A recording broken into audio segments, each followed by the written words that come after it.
Hi, my friends. I want to do a video here that's kind of hope that you have fun with this because the other day I saw some things and thought about some visions that there's two things I'm aware of, and maybe you can add one in the comment field, which is kind of amazing. Okay. And what it is, there's something that we can see with our eyesight, our vision, right?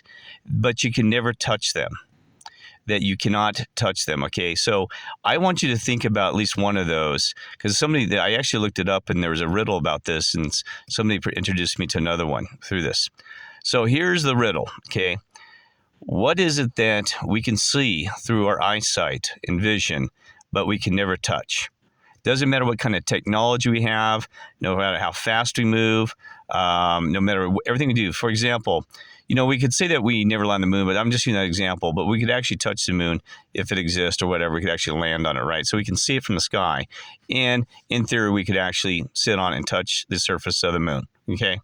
So things like that, okay? So these are things that you could never touch no matter what technology that we're aware of. I mean, this is just that. No matter what technology, that it'd be impossible for us to ever touch. Okay. And the reason I bring this up, because this is kind of like some of the spiritual world. There's some things that we see here that we can't touch. We see some spiritual things around us, but you really can't touch them, right?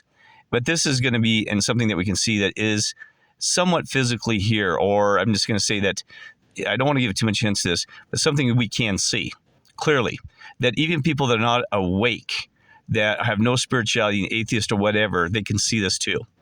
And this is a good analogy to prove to people, I just realized, to convince them that there is a spiritual world and that there are gods and a creator and all these other things. Okay, so I'm going to pause and let you think about it, because I want you to think about something again that we can see, but you cannot touch. And I'm pausing and think about it for a moment. And so, actually, you just pause it, okay? So as I'm talking here, just go ahead and think about it. You need to take time to pause about it, because you want to think about it for a while. Look at everything around the world. And it's something that it doesn't matter, probably wherever you're at in the world, you'd see this. And that you'd see this. So I'm going to pause just a second so I get my thoughts together too. Okay, so here's the answer. Or there may be more than one answer. It is a rainbow. Think about that. We've all seen it, because no matter where you move to get to the rainbow, you can never touch a rainbow, right? And you cannot touch it, right? Now, there is something I got to tell you, though, and I don't know if it's true or not. A gentleman one time told me that he wanted to see if God was real, or, some kind of spiritual creation. But he said God from his perspective. And he said, you need to prove me that you're real, because I'm tired. He goes, I have been through a lot in this world, and I want you to prove to me. And he said that there was a rainbow that appeared within about 50 yards of him. And he said he ran up there, and the rainbow was frozen. He stepped into it. He said it was the most amazing thing he ever experienced, that all these colors and like sparkles around him and everything. And he said that converted immediately and said, oh my God, God is real. He said that's how he became awake, that there was a God, a creator, because he said, can you believe that? He said, man, I actually stood in a rainbow, and because I wanted proof. And he said, I asked God to show me some proof, and he didn't know. He goes, I didn't realize it was going to be a rainbow. It says rainbow for me. So I started walking towards it. I said about 50 yards, and he stood in it. That's me. I'm not going to judge him, man, because it's possibly the way that actually occurred, because he didn't seem mental. He wasn't on drugs, wasn't drinking, didn't have any things. So that was a good story. Okay. Now, the second one, so a rainbow. And think about how many songs are about a rainbow, right? And that's kind of like this reality. It's got us caught in the flesh. We're limited little lizard brains, all of us, and we can't think beyond what we're exposed to. We don't have enough imagination or a spiritual being to see the other dimensions. So like I said, the true reality is probably beyond our comprehension like that. It's beyond what we can grasp with our humankind and all these other things. That's what's cool about it. So it's a perspective that we got to keep an open mind with, okay? The second one is a shadow. Yeah, that was actually a true answer. Nobody ever talked about a rainbow. I did a little Google on it, and it says a shadow. And that's pretty cool when you think about it, because me and my shadow, the song, and I'm going to have to listen to the song now, me and my shadow. The shadow goes around with you, okay? Now, what's cool about that, too, is think about that it's something you can see, but you can't touch it as well, your shadow. And sometimes when people talk about shadow as your dark side and the light and things like that. But, even cartoons, I think it was Oh yes, yes. Um, the oh God, with Peter Pan, just his shadow was always trying to move around. He's fighting his shadow. And there's probably some really deep thought about it. I've thought about that. I want to think about what that means in a spiritual and philosophical means of the shadow of Peter Pan, because I never really enjoyed it much, but there is a lot of thread about Never Land and all these things, and all these all there's a lot. Okay, so another thing too is that you want to think about. There's also some things that we can. That we can't see, but we can feel. So like I said, the rainbow and the shadow is something that we can see, but we can't feel. But then there's things we can't see. I'm sorry, that we cannot see, but we can feel. And you're looking at it right now. It's kind of wind, right? You can't really see it. Now you can see when something fills into it, like dust or things like that, then exposes air, right? Or when a heat wave comes across, it causes rippling effects and stuff like that. But overall, in a common sense, this air that you even breathe that provides you life, we can't see it, but it actually we can feel it. You can feel the air come into you and breathe. Imagine if they back in the days when they didn't understand what air, they'd be like you're breathing this invisible force, and that force is actually gives you life. You'll die quicker than anything if you don't have oxygen, right? Quicker than water or even even food, right? You run out of oxygen is one of the quickest things that you can die from in a natural death or something that occurred to you, right? So it's one of those really quick things that you could die quickly, right? Because even like you said, a heart attack is because you're not able to distribute oxygen to the blood, so the failure to the circulation system, right? So even that's kind of, in a way, it's kind of oxygen related, right? And things like this. I'm just giving that just a little side tip. So that's what's interesting about it. So think about that. So one is about light. Remember, it's about the sun, the source. The light provides the things that we can, like the rainbow and the shadow, are things that are provided by the light that we can see but we can't touch. Things that are light, right? And also even the warmth of the sun, the light coming to you, you can't really see it unless there was air and things like that, or something to make it visible, right? So that's so think about that analogy there for a minute. So then the other side, there are things that are very material, that are invisible, that help us, like oxygen. Water we can pretty much see, but not necessarily if it's clear and had no impurities and stuff as well. And water, you're based of you're like freaking 92% water. Okay, so so where I'm headed with that, I had some good analogies to that. That is water is another source of life, right? It's something that we can't see, but we feel it, and it's very material. So you have a non-material and a material. See how that's kind of a yin-yang imbalance of this? That's what's cool about it when you think about it. You go way deep into this, even the spiritual aspects, right? The Bible does. God gave you the breath of life through air, right? He gave Adam breath, right? That air became material and gave Adam, he breathed air into, was it dirt, or sorry, the dirt out here. Okay, well, right. So anyway, so then there's something I'm going to pause because there's another thought I was going to tell you about that, and I need to think it through. Okay, another one is about more of like things that you can feel that aren't material. That's things that, like I was trying to give you an example, like, let's say love or just happiness with somebody, right? Or joy them. You visually see them, they come into you, but it also could be your thought, right? So there's material and a non-material aspect to love and things like that. If you see somebody or you see a great photograph, even the love for animals, say, oh, that's a beautiful animal. I love animals and stuff like that, or a dog or kitty cat. Those are the things visual. But you can also, things. So my point is this, that you got to have both a visible and invisible real to really grasp everything. And that's where, when you're fully awake and you're in your spirituality, that a lot of people can actually feel emotions and see things in both aspects of the non-material material in many aspects, like even love, or peace and joy. So that's what kind of makes you kind of NPC-ish, or let's say soulless. I'm not trying to insult those type of characters in this world, because they can't, and they also lack imagination, your mind, creating their own, using your own, because I've noticed that NPCs don't have a creative mind or cannot expand beyond what they see, touch. That's why they do popcorn eating, and they just have to have total exposure. Things have to be right in front of their face. They can't use their mind and imagination. They can't work from the internal to the external, right? And they can't develop those things. They don't even. I told you, like in The Prisoner, they're attacking the dreamers, ones who could dream and plan and see things beyond the evil situations they're in, and also to be co-creators to our Creator and God and stuff like this. They're dreamers. They help make change, and they help see the good and the bad and good, and they can dream of better things to come, right?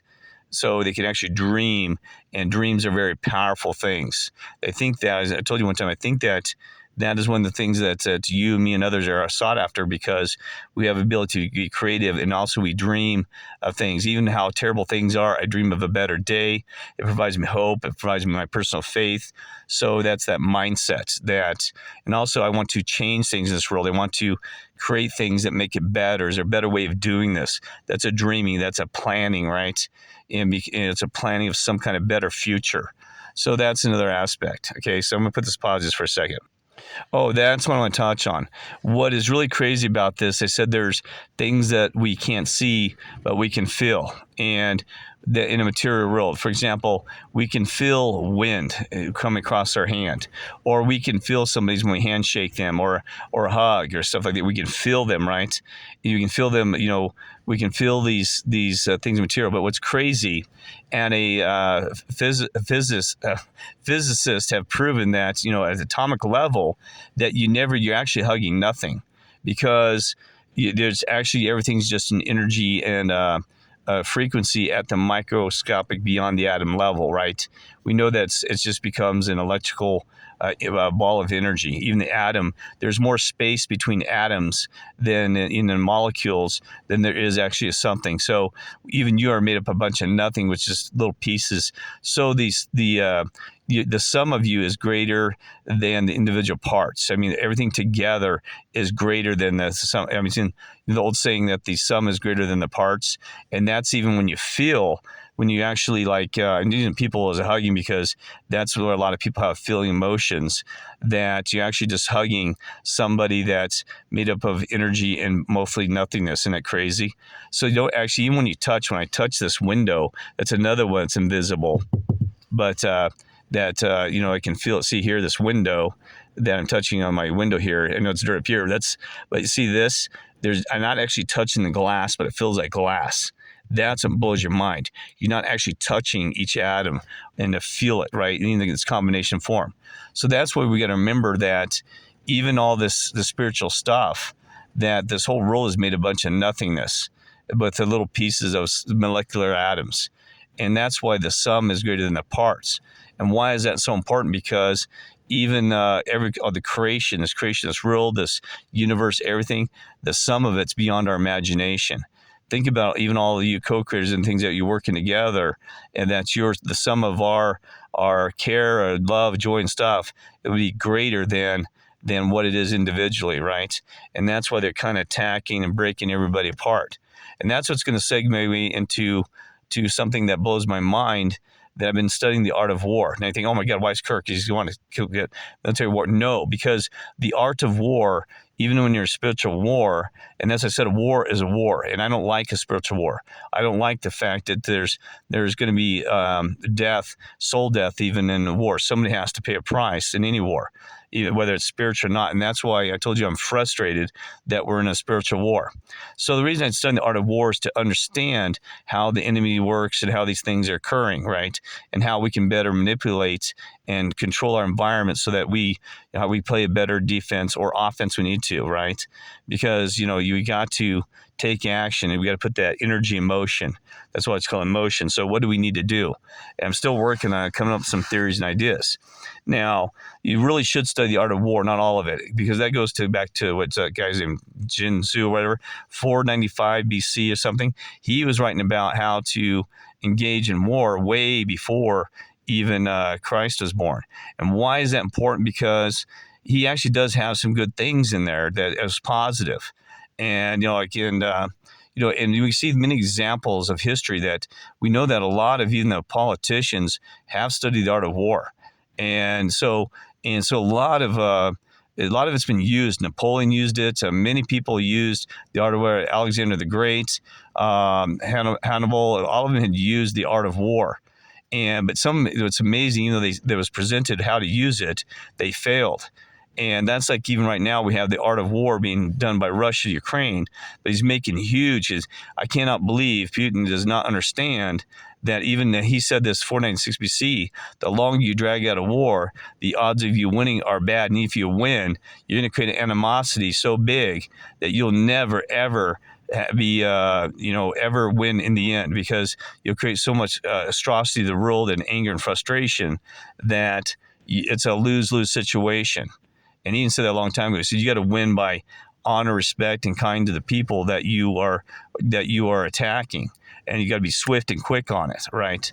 And this is not. So I'm amazed that this is done. So I don't like any war. We shouldn't be quick and swift and all anyway. But if you're going to be engaged in war, he should have known this, that if Russia really wants to win, they should attack him and get over there, which Russia has a military power. They would have done it in a week, folks. But it's been dragged out on purpose. It's about money. So the war that they're actually facing is not about territory. And it's another war that's going on. It's a spiritual war. And all of a sudden there's other gains they're trying to do. They're working part as the, of the globalist elite and also the evil of the beast system. Okay, so you understand that is actually the true war. It's hidden under this one, right? And it's being drugged out on purpose, because if it was a true war, it would have been over with already, because you understand. So it's always, and that's deception. The key to, you need to study that deception. Look how many deceptions we have in this world. To break down and win against your enemy is deception. And they've been throwing deceptions at me. The news throws deceptions at you. Everybody throws deceptions. Everything's a lie and deception.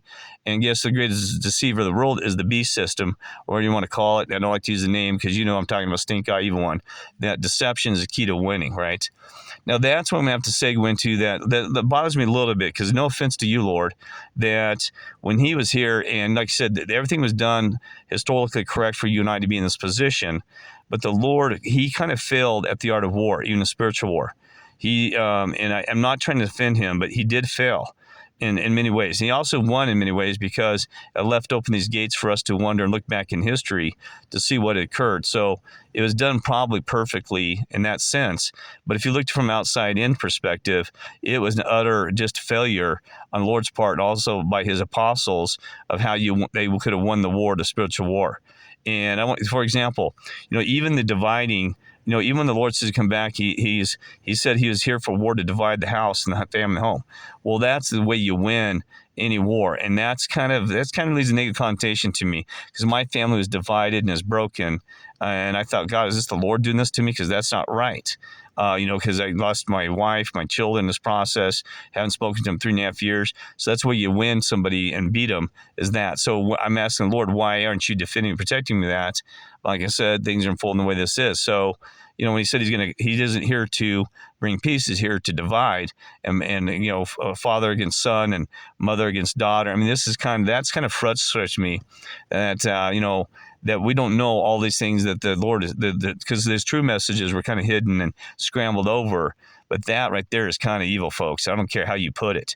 Your family should be your support system, joining you no matter what. They should be on me with this mission, helping me fight, versus being utterly destroyed and lost, and had to be separated from that evil.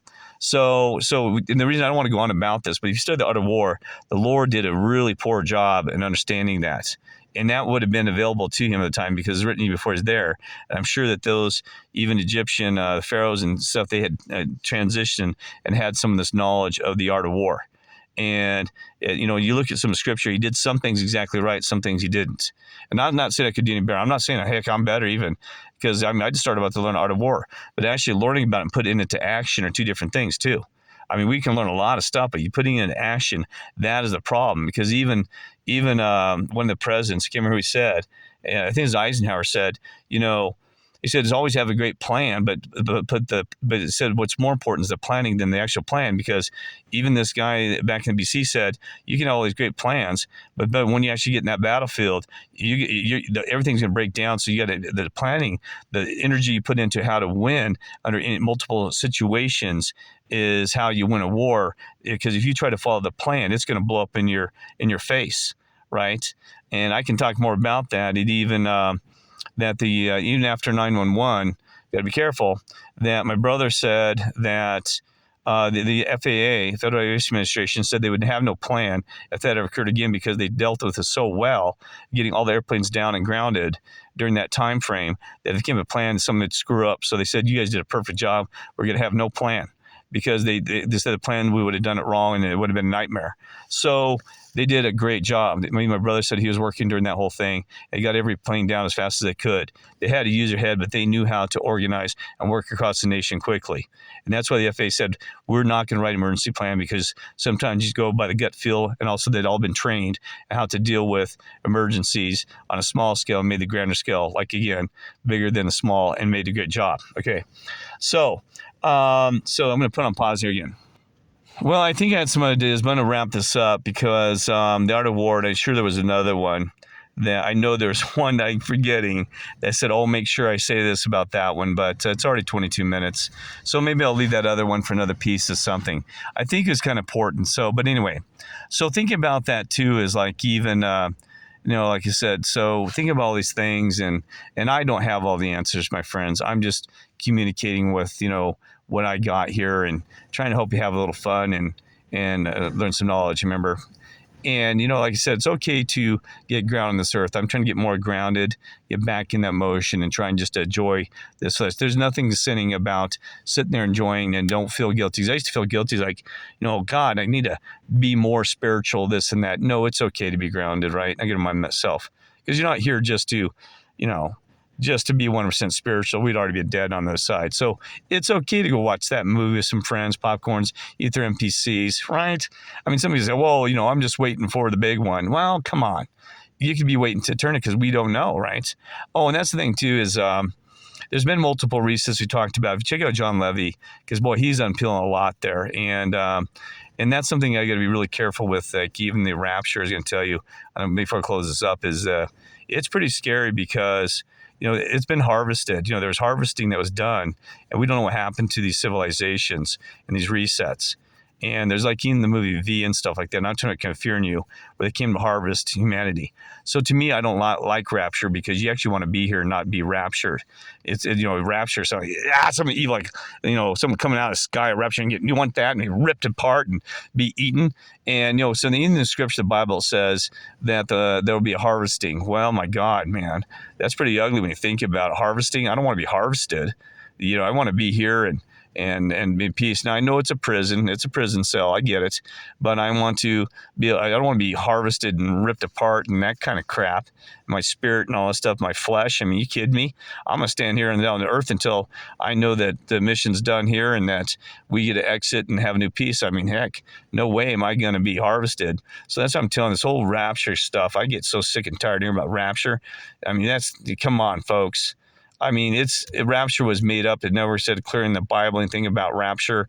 And I'm so tired. I've been hearing about rapture for 3 years. We're getting raptured tomorrow. Go ahead and get raptured. I mean, I want to stay here, man. I'm not going to take him by some kind of damn evil force and rip that apart. I mean, go ahead. So again, I'm got to tell you, rapture was actually invented by it was actually started, I think, in Scotland, some little girl or something in Ireland. I don't remember the whole story. And then the Catholic Church picked up, said that provided them another out. It provided another false, fake exit door for, something to justify so they could use power control of you. The rapture story. Yeah, I'm not kidding you. I could be wrong. Maybe hell, I'll be standing here when everybody gets raptured. But hell, that's fine with me because you haven't proven to me, and I take everything with a grain of salt. You know the old saying? I take it with a grain of salt. Shit. Excuse my language. I'm taking everything with a grain of salt. Hell, I might even be lying to you. I don't know. So anyway, take care. God bless and love you all.